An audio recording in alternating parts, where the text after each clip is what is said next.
Who called a 5-year-old a racial slur. My first impression after watching the video, a little bit of white trash. I have to be honest, the kid was 5. I have worked with 5-year-olds for the last 15 years. Absolutely everything they do is out of pocket. They're like little unhinged drunk people. Nothing they do makes sense. A 5-year-old is capable of rifling through somebody's bag and taking things that don't belong to them. Ask any kindergarten teacher. But I realize why so many people are wanting to defend this. Because Black fatigue is real. I think society as a whole is there. We are just so unbelievably fed up with the ghetto ratchet behavior, entitlement, the victimhood, that they want to praise this woman. But what she did is not praiseworthy. But also on the same hand, please remember that every day that us white people get on this app, we get called racial slurs every single day. So if you don't want to be called a racial slur, you also have to stop calling people racial slurs. You can't talk out of both sides of your mouth. But for the love of God, please leave the children out of it. Adults are stupid. They're going to do stupid things. But you're a different level of stupid when you bring kids into it. Thanks for coming to my TED.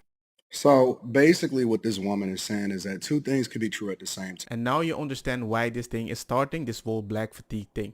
I mean, two things can be right. You can say what they said is very wrong, but that also means maybe they are offended about something that you keep blaming them for such a long time. But the only reason you don't want to acknowledge it right now is literally, I don't know, you said the N-word. So I'm going to focus on that. I mean, the word that the lady used for the autistic kid, as a parent with an autistic kid, yeah, you shouldn't do that. That doesn't mean I can understand where her frustration is coming from. And if you don't even want to understand that because you already said, you're racist. Black fatigue is a term that non-black people are using to express the fact that they are sick and tired of being held accountable for saying and doing whatever the hell they want to black people. They're sick and tired of black people bucking up at the system, bucking up at people, telling people, hey, you shouldn't be saying that to us. Hey, you cannot do this to us. Hey, we will not let you disrespect us. Hey, we will not let you say whatever you want and do what you want to us. People are sick and tired of being told no. That is what black fatigue is. You guys are being told no and you don't like it, especially white people. Y'all not used to black people telling you no. You don't like that. So whenever you see these white folks talk about some black fatigue, they can paint it however they want to. They can sit here and say, oh, we're just sick and tired of you guys complaining all the time. No, you guys are sick and tired of being held accountable. That's what it is. Own that. And I think maybe the non-white people are saying you have to be a little more accountable. And if you don't want to, telling us we are racist is just not enough. A long time coming video. Black fatigue. A lot of y'all are going to get mad at me, but when are you not? What is black fatigue? People are tired of your shit. People are tired of the black community. It is what it is. Even black people are tired of the black community. That should tell you something. But they just call us derogatory names just like they call white folks. People are tired of seeing the same shit over and over again. And if they say anything about it, it's racist. If they want something done about it, it's racist. If they want justice for a crime that was committed by the black community, racist. Like I said, you don't have to be white to experience this. Asian people, Hispanic people, white people, even black people experience black fatigue. Simply being tired of that shit. It's not an unreasonable thing. I know I've been kicked out of the black community and everything, but I still got the skin. I have to look at these videos of these people doing this shit every day. They all look like me. They're all young individuals that look like me. I'm tired of seeing that shit. So the people that are being affected by it via robbery or racism are extra tired of seeing that shit, are extra tired of dealing with that shit. Well, and Usual Suspects became a running joke on an app because of how much crime was being recorded by the black community. These people aren't racist. They are tired. Black fatigue. There's a long time coming video. And to the black folks that agree with those white folks, when it happens to your children, I don't want to hear nothing. And I mean nothing. Well, you're kind of talking to a living example. The only difference is I took responsibility and I was very careful how I approach and act around certain people. Discipline and emotional self-control. There's a lot of stuff.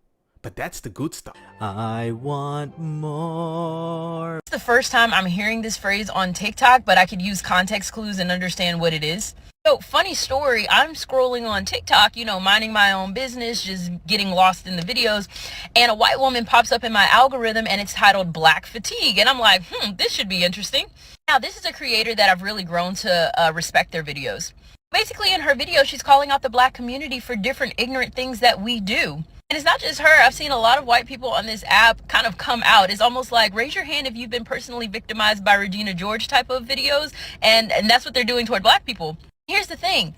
The videos that I've personally seen is not racism. It's accountability. It's one of those to where they are tired. They are fed up to where they have opened their camera and they start confessing the things that agitate them about the Black community. And because we have gotten to that point, you know who I blame? The Black community. I mean, for one, the actions that they are mentioning is clearly from the Black community. Black people in the comment sections are just like, this is racism, this is this, and this is this. I blame y'all. This is what happens when the Black community cry wolf or cry racism in instances that's not racism, to where now we have a hard time knowing the difference between what is actually racism and what is actually accountability. We've allowed this to happen because we do not like being held accountable for some of the ignorance, some of the degeneracy, some of the just plain right foolishness that comes out of our community. We refuse to address it. And when we have people who address it, they are called coons. They are called like judgmental. And so now you have white people entering the chat and said, you know what? We're tired of it. We're tired of being called racist for holding y'all accountable to the ignorant things that's happening. I see it from a black's perspective. Whenever I see somebody from my skin color do a specific thing, I'm worried how that person might perceive me in general. And it shouldn't be like that. But it's naturally to think that, because when we are together, the same person that I might disagree with their action is going to be standing next to me. Yeah, we are brother. You understand me. And I'm like, yeah. And that's why I don't do that. Because of the perception. You're a coon. I'm like, come on, man. I can say anything right.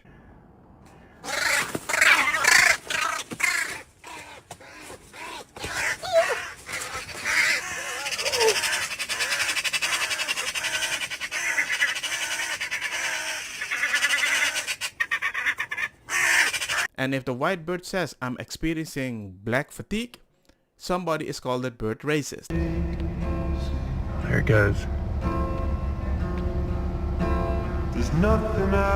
You can get angry if certain people want to protect themselves, but it's also odd that I always have to over-explain myself because I don't want to call you a snake just because of a metaphor.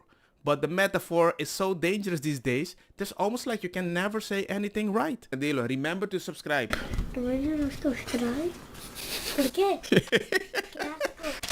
Dude, a lot of different animals climb stuff. Gorillas, monkeys, billy goats, mountain lions, panthers. Why was the first two things you said gorilla and monkey?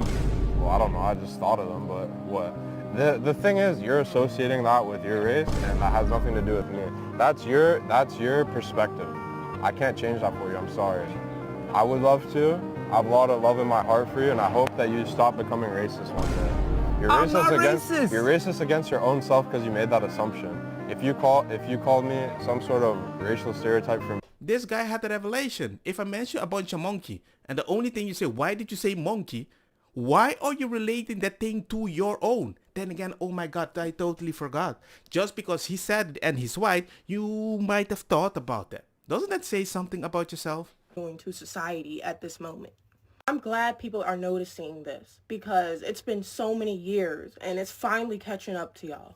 I've been trying to tell y'all that white people are tired of y'all. I'm tired of y'all too, but everybody, the world is getting sick of y'all and y'all's bullshit. I'm so glad this day is here. I've been trying to get out there that you people need help. Not just me, but me and other black conservatives. We've been trying to warn society that this is what it's going to come to when y'all keep coddling black people. They're going to see themselves as higher ups. They're going to see themselves as untouchable because the world wants to not be racist towards them. Why is racism coming back? More buzzwords to justify it. The newest one is black fatigue. Before that, it was DEI. You understand there's never anything good enough for these races, right? Let's explain what black fatigue actually is. Black fatigue is actually a book on how racism erodes the mind, body, and spirit and explores systemic racism and its effect on black people. These racists aren't even smart enough to know the definitions of the words they're using, such as DEI. Why are we giving them any attention? And why are they increasing in number? Most people that are racist have zero black friends, have never interacted with a black person in their life, but they're somehow racist still. Because they're chronically online. You chronically online people need to get a life. Yeah, you're chronically online. No wonder you're so scared and angry at everything all the time, and you're looking for an outlet, and for some reason that expression comes to making up some new crazy buzzword to be obsessed with a group of people that have no idea who you are and have never thought about you, but your entire thought process is on them. We're actually talking about race in 2025 and justifying 5-year-olds getting called slurs with autism. What? And I go outside in real life and none of y'all are outside. They're chronically online. But go ahead, keep dropping your videos. We're gonna find out who you are. We will. We're going to find out who you are. Please make more videos. Honestly, I'm convinced a lot of racist people just got rejected by a black person or felt rejected. This guy has 1 million followers on TikTok and you're making video like this as if racism is going to go away when consistently I'm being told racism is always over here or somewhere. And then I'm like, no, people are calling out that you keep saying the word.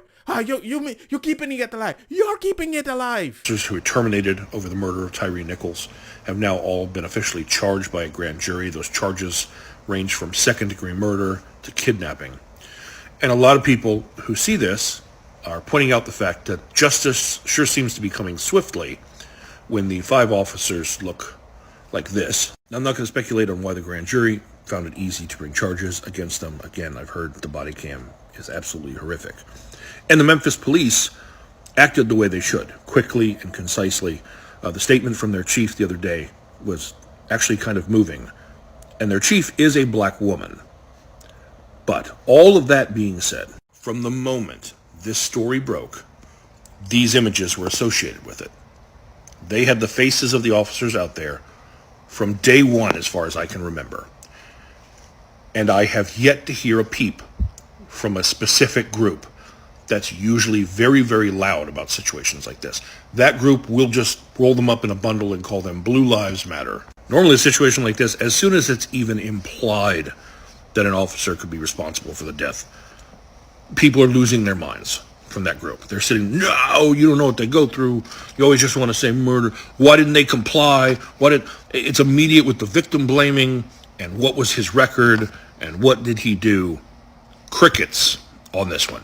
Absolute crickets. There are people who believe when you join law enforcement, you're no longer black or white or brown. You're blue. That's the color you are now. Well, it seems like sometimes when the officer is black and then there's an alleged crime committed to a certain group, he becomes black again real quick. How is it possible that a lot of people don't like the cops, but when somebody get arrested off your skin color by people from your skin color and you watch the body cam footage and it doesn't seem like an arrest? Seems like more like people having fun arresting a person over and over. There comes a point I'm like, where's the outrage? Oh, he had a bad childhood. It's that skin color's fault. Where's the outrage? Out the game. Yes, can I get 5 shots right now? 5 shots. Can you be nice? Damn, she got that BBL on her. You're not filming us, are you? Nah, this is stream. I'm filming me. Whoever. Don't film us. You need to ask us before you do that. We filming me. You gotta. It's pointing over here. Oh, he don't speak English, so every time somebody talks to the camera, he put it on them. Okay. You know what? I think you guys need to go. We ain't even do that. What if he stopped filming? You need to put the camera away. I put it down real quick. It's on me, bro. It's on me. You ain't gotta put it on. No, you guys need to go. It's on me. No, I've already told you. I've told you twice now. You gotta go. I'm not dealing with that. She racist, y'all. She racist. Yeah, I'm racist. Yes, you're racist. Get that on camera. Get out of here. She's racist. First of all, you came disrespectful. Then, you're talking about her ass. Then, you're recording her and nicely they ask you to kind of stop. And then you're still acting out as if, hey man, we can joke a little because being cringy and filming you for the streaming or whatever is kind of fun. That's how you get your attention. I know the YouTube world. It's okay. You can do your thing. But you made it about racism. Here are 50 things that have given me white fatigue. And the list could go on, but here are just 50. Karen's calling the police on black people for just existing, mass shooters being described as troubled young men, cultural appropriation without any appreciation, white people in locks talking about spirituality, all lives matter, I don't see color, white creators becoming famous for watered down versions of black culture, profiting off of black trauma on social media, weaponizing white tears, white savior complexes in real life and movies. I have a black... Privileged people are the ones that sit around and make lists like this. The amount of privilege that you have to sit here and make a list about things of another race that bother you screams the kind of privilege that you possess. The idea that you can create 50 reasons why you have white fatigue is already a privilege, because nobody that's white can create a privilege like 50 reasons why they have black fatigue. Naming their children, like black people are notorious for naming their children 25-letter names that they're never going to get even pronounced right, let alone spelled right. Like, why would you do that? Do you know why they actually do that? The reason for that is because during slavery, their identities were taken away. So they had to have unique names in order to identify their offspring when they were sold from different plantations. So that came down generationally as generational trauma. Okay, well, how about now? Isn't that sort of trauma for that poor kid that's never going to have his name spelled right? Only to your standards. Like, what is... If I were that child, I wouldn't want my name misspelled all the way through or mispronounced by people. That's because people can't take the time to pronounce it correctly. Whatever. You can say supercalifragilisticexpialidocious, but you can't say Jaquan. Are you kidding me? Okay, whatever the result is, the poor child does not have his name pronounced correctly or spelled correctly. Because people do not take the time. You can take the extra 2 seconds to do it, but instead you're sitting here making fun of a whole culture of people for things that they didn't have a choice on. Do you have a name that gets misspelled a lot? I sure don't. Well, because my mom whitewashed my name. So that's racist. I mean, I think she made a very clear point. If the trauma is generational and your mom tried to change your name so you don't experience that generational trauma, aren't you helping the generational trauma stay alive in your kid by giving your kid a name that reminds you of something very bad in the past? I mean, I'm not saying you're wrong, but you can't be surprised you still think about something if you want to forget and go forward when you keep mentioning it. There's a growing sentiment, most recently, black fatigue. This video might make you uncomfortable, but it needs to be made. There's a growing sentiment, most recently, of individuals who are proclaiming they do have black fatigue. And you don't have to be a non-black person to have black fatigue. What does that phrase actually mean? Essentially, black fatigue is a growing weariness of the actions of the quote-unquote black community. But it goes deeper than that, because we are in 2025 now, and we are being judged based on the content of our character and not the color of our skin. But the interesting part is, the lie that's been sold to the black community in particular is that the color of our skin dictates the content of our character. That's why in the black community, sometimes you'll hear people say, oh, you are acting white, when they're talking to someone like myself who doesn't act the way most people would expect a conventional black person to act.